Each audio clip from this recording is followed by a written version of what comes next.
I'm Billy Hollowell, and welcome to Newsmakers, a show where we bring you interviews with pastors, actors, entertainers, and other notable news figures. On today's show, we're going to be getting into some fascinating topics, but before we do, if you are not subscribing to Newsmakers, make sure you head on over to wherever you listen to podcasts and subscribe right now. Give us a rating. We love 5-star reviews. This is a show where you're going to dive deep into important issues with amazing people. With no further ado, here is today's show. On today's Newsmakers, we're diving back into Christian persecution. Today we have a new report, GCF, that's Global Christian Relief, their red list. Now the red list is interesting because it does some different things from some of the other persecution reports that we often cover. We're going to get into what exactly you will hear and see in this report, and we are bringing on Isaac Six. He's the Senior Director of Advocacy for Global Christian Relief. He's going to break it all down and explain the most deadly locations in the world to be a Christian. With no further ado, here is Isaac. Well, I appreciate you joining me to talk about Global Christian Relief's new 2025 Red List. Now, there are a number of reports every year that we look to in the media. I know politicians look to them to understand what is happening with persecution. The Red List is really unique in some ways, but tell us a little bit about why you launched this. Sure. Yes. Well, you're right. There are quite a few good reports that are now coming out about what's happening with Christian persecution around the world. And we think those are important. We tried to identify a need. This started a couple of years ago with in that reporting for a gap that needed to be filled. And what we found was there needed to be a report that was based entirely on well-verified, carefully reviewed sources. These are public sources that are included in a database we've commissioned called the Violent Incidents Database. And the report is built on that database.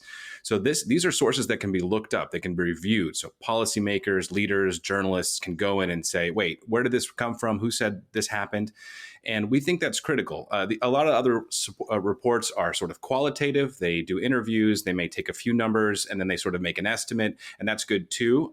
It means our report numbers can seem a little lower than some of those, but that's because we're only using numbers we can absolutely verify are true. So when you see this report and you see the numbers we're going to talk about in some of these categories, these are over the past a 2-year period, just hundreds of hours of research by many researchers pouring through this.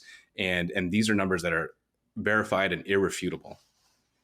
Yeah, and that I think is one of the challenges here too, and you would know this better than anyone, in pulling this research, is that you're dealing in many cases in restrictive, reclusive countries like North Korea, where you're trying to pull data, and no matter what report you're looking at, I would imagine, and feel free to correct me if I'm wrong, but there's always some undercounting because you can't capture all of it. You can only capture what you know to be true and what's being reported to you. So the problem, I guess my point is, the problem of persecution is much worse probably than we even are able to report on. Would that be accurate? Yes, that's absolutely right. And we identify that in a section of the report called Hidden Persecution. And so we acknowledge this report, because of the way it's designed, is not going to be able to pick up a lot of the things happening in North Korea or Afghanistan. We were actually able to confirm a couple of hundred arrests of Christians in North Korea, which took a lot of research and in-depth, and is fairly unusual to be able to confirm that. But we were able to confirm that. Afghanistan, since the takeover of the Taliban, is almost a closed box. Everything is underground.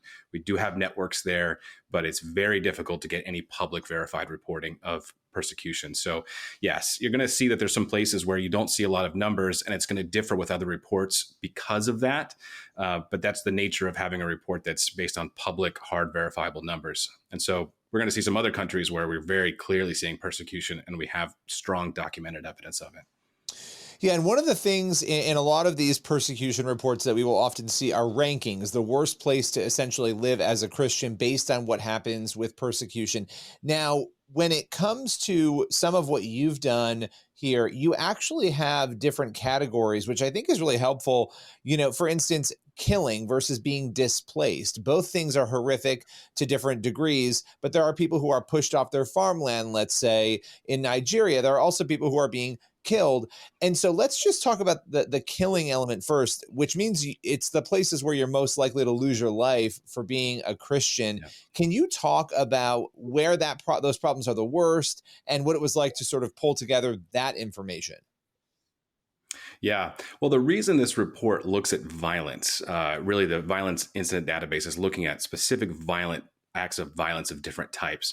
And that's important because I think some people, when they hear about persecution and they hear about violence, it sounds almost like it's random violence or anger or something, and it's not. Violence is actually the primary method through which persecutors are trying to drive out the church, trying to crush the church. And this isn't just random sporadic acts of anger or violence towards Christians. In a lot of these cases, this is well organized, systematic, long term, and the overarching goal here is to crush the church and extinguish it. I mean, it's an existential crisis for a lot of these communities that we're talking about in this report.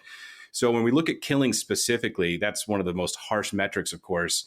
And that's where Nigeria stands out. That verifies and tracks with a lot of the other reports on Nigeria. But over 2 years, we documented almost 10,000 killings of Christians, mostly in the north and middle part of that country. And again, that is systematic violence being perpetrated and led by groups like Boko Haram and Islamic State West Africa Province, and then other armed groups. But I mean, the stories that go, these are just numbers. We have a part of the report, though, that goes into the stories because the church in America really has to hear how horrific some of these stories are. It's not just violence. It's not just killings. It is brutal atrocities. And frankly, the church has to wake up to some of this. Only a fraction of believers in America are even aware of what's happening. Yeah, I've continued to talk quite a bit about Nigeria because when you look at your report, and correct me if I'm wrong on any of these numbers, but you mentioned almost 10,000 in Nigeria. The next nation under that, Democratic Republic of Congo, you have 390, right? So you're looking at this. I mean, Nigeria is where it's a powder keg. I mean, this is absolutely horrific.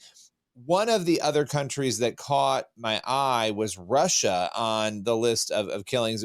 I think it was number 5 with 164. Can you talk a little bit about that? Because I think that would shock some people who aren't maybe paying close attention to what's happening. Yeah. Well, that's another really big reason we did this report is because we wanted to make sure we were catching areas that maybe even organizations like ours haven't been able to really focus on before because they're new or they're surprising or they're not the usual suspects. And Russia appears on this list because of that. Russia, and I should clarify, in most of these countries, we're on the ground actually providing aid, we're providing relief in Nigeria, in sub-Saharan Africa, in the Middle East. And so we're actively working with these communities. We're not just reporting on it. We're there, on the ground with them. But Russia appears for killings. Russia's mixed. It appears twice on a report, both for killings and also for arrests. Now, the killings are primarily happening in an area called Dagestan, which is in the North Caucasus region of Russia. It borders Georgia and Azerbaijan, the Caspian Sea. And in Dagestan, you have an Islamist militancy is in an uprising that's targeting Orthodox Russian Christians. It will target priests and churches. So that's where most of those killings are happening. But some of those killings are happening in occupied areas of eastern Ukraine. And this goes back to even when Russia took Crimea in 2014. I remember working on a case where they executed several Pentecostal pastors who refused to hand over their church buildings. And that's happening in eastern Ukraine as well. In extreme cases, individuals are being killed. But in a lot of cases, people are just being arrested. If you're a Baptist, a Protestant of some kind, and you're being asked to hand over your church building or to stop having worship services and you're refusing, you're facing arrest and charges, and in a court system where there's no due process and you have very little recourse for help. So the church, many parts of the church are going underground in eastern Ukraine. I mean, you talk about other forms of persecution, building attacks, arrests, the displacement we mentioned, abductions. I mean, it's a long list of things that are happening, and they're important that we understand and also comprehending that these things can happen. All of them can happen in one place like Nigeria, or there are places where maybe these certain issues are worse. When you finished this report, when you were able to look over all the data, what was going through your head and your heart? I mean, you've been in this space for a while, but this report really concentrates all of this horrific content into one digestible arena. Yeah. I think the main thing I thought when I looked over the report and finally saw the numbers was there is so much here for us to do.